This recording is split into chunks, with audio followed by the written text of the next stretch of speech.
Hi everyone, Gianni Di Poce here with you for TheoTrade, and today is Tuesday, August 18th, 2026. Stocks are pulling back again here today. You do have the S&P off about 47 points at the moment, hovering near the lows of the day. Did just have a little bit of a bid come in, but definitely seeing a bit of a correction play out at the moment. Bigger picture, I do think this is presenting another fantastic dip buying opportunity. Now, coming into this week, energy had the momentum. XLE was the top performing sector last week, which is problematic for the bullish case. Remember that in the early stages of market rallies, you do want to see sectors like technology outperforming. And, it's actually become a scenario given the recent price action in tech and in energy.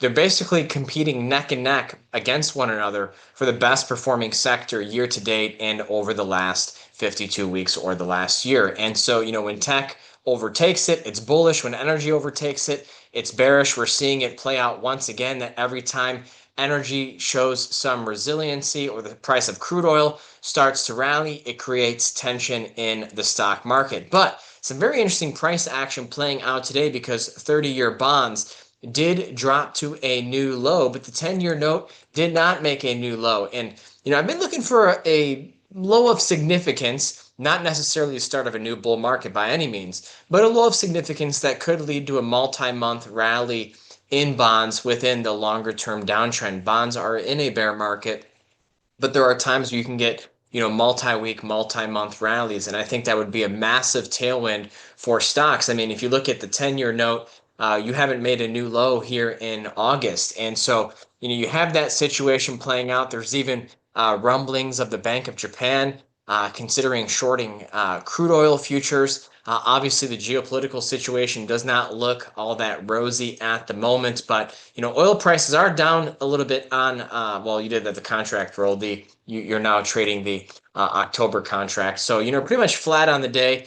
Really keen on to see if we can make a lower high. Oil is in massive backwardation. You actually have backwardation going on in oil up until about the March, April, May period of next year. And so, yes, there's a lot of demand for oil right now, given everything going on. There's obviously some supply issues that are playing into this, but the backwardation does point to oil prices subsiding further out into the horizon. So that should be kept in mind, especially in light of the recent inflation data that we had, the jobs data that we had. It doesn't look like the Fed's going to be raising rates anytime soon. That said, the S&P is still down, 0.5% on the day, and the Nasdaq is dealing with the brunt of this sell-off. That being said, I still see this as a dip buying opportunity. The Dow is barely down on the day, showing some relative strength there. Chips are getting whacked once again, but you want to know what is holding up well?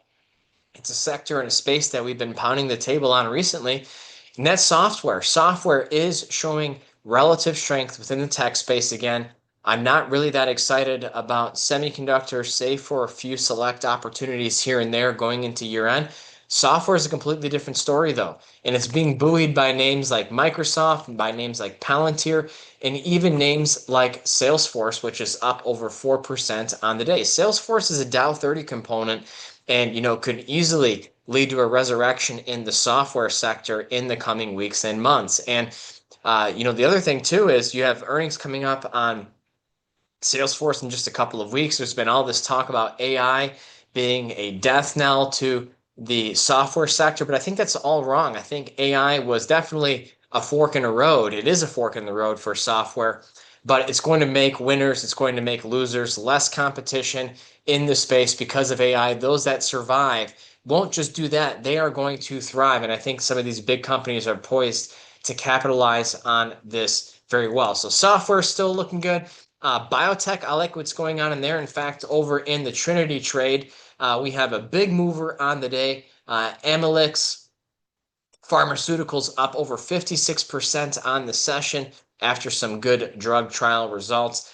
Do have an upside target around $35 on this one. So we'll see if we can get there. You're not all that far away from that at the moment. I do have a good to cancel sell limit order to reduce half of my position if this thing can hit 35. So not far away from that at the moment, but I think that is another part of the AI story that we've been talking about is biotech, and it's looking good, definitely showing some relative strength. Healthcare strong on the day, actually outperforming energy.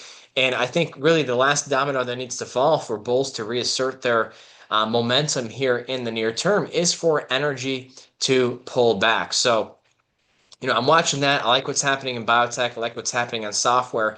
Software is actually an excellent segue into the next area I'm watching, which is, believe it or not, cryptocurrencies. I think that there are some asymmetric risk reward opportunities on the upside here in the near term in Bitcoin and even, Ethereum, Solana, whatever, just the crypto sector in general.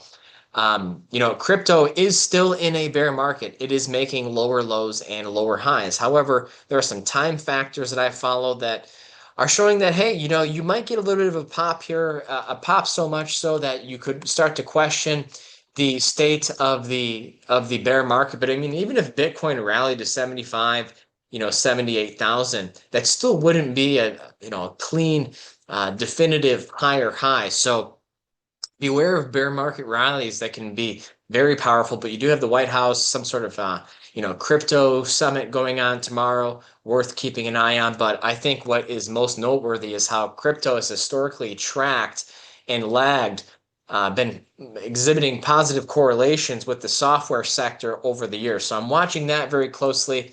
Again, I wouldn't be surprised if you do get a little bit of a pop here in the coming days and weeks in Bitcoin. Especially worth noting that Bitcoin has been up the last 2 days, even as stocks have been lower. So something to keep a close eye on. The VIX is slightly higher on the day. You have big options expirations this week as well. So keep that in mind within the broader context of this week's price action. Precious metals also dipping some here. I think you're setting up for another nice dip buying opportunity. Worth noting that silver miners down a little bit less than spot silver at the moment. Gold miners are down more than gold spot. That could flip again by the end of the week.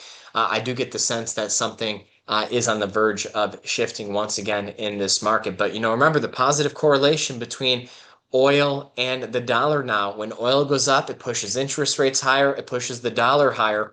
Watch the US dollar. The euro's been largely resilient in light of the increase in interest rates. But if the energy market, crude oil pulls back, I expect the dollar to start rallying, and that would be a very broad risk-on environment. And I'm also watching the Chinese market. I think they have a nice setup in China at the moment, keeping an eye on that for, again, some asymmetric risk reward to the upside. So that's what I'm tracking right now, everyone.